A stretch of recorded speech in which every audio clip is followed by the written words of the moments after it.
Hey guys, it's David here at brewbits.com. Now, one of the things we have for sale on our website is the Emily capper. And I thought whilst I'm capping some bottles, I might as well show you how to use it and why it differs from some of the other cappers we've got. So, let's get it out of the box and run through a couple of things with you first of all. So, here you've got a metal, it's what we call a bell, and this unscrews, like so. I'll explain why in a moment. And then you've got a couple of metal plates here and here. And if you look really carefully down through here, you'll see there's another semicircle cut out of that bell. Don't know if you can catch that, James. Really difficult to see. There you go. You can catch that there's another little semicircle cut out of that. Okay, because this Emily capper has been designed that it can be used with 26mm caps, which is your standard caps that go on top of beer bottles, and your 29mm caps, which are caps that you use if you're, for example, making champagne on champagne bottles, and those sorts of big, extra wide bottles that you sometimes find in fancy craft beer shops. This only comes with the 26 bell.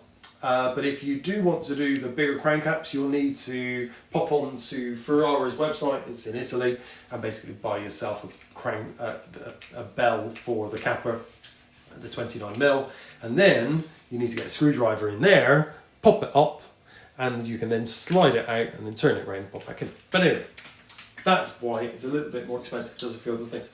But for us, it's a really, really simple capper. And on the bottom here, we've got a magnet.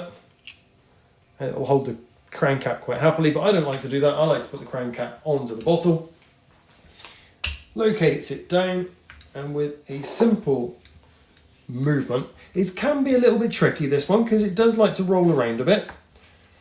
But with one simple movement, get both of them horizontal, and that's it. Don't try and push down too far, because all you're going to do is snap the handles. And there you go. You have got a bottle capped. I'll do another one.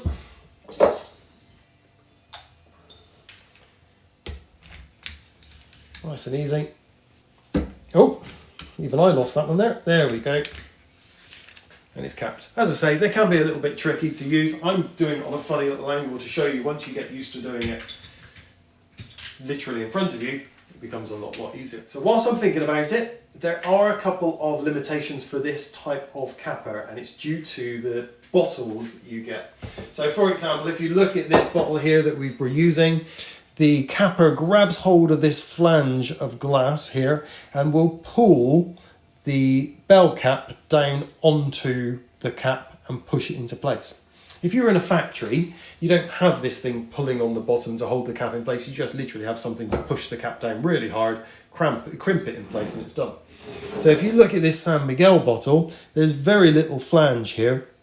It would be quite difficult to get these two metal sections to grab hold of that little glass flange to be able to have enough force to press the crimp the cap down to the bottle.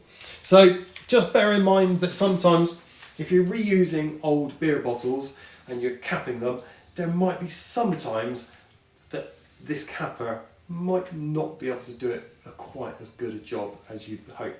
And that could be not the capper's fault, it could be your bottle's fault. But it's just something to bear in mind when you're capping. So there you go. If you've got any questions about how to use the Emily capper, then down in the comments below, you know what to do, just ask. And I will try and answer them as quickly as I can. But for now, happy bottling, happy capping, happy brewing. Bye bye.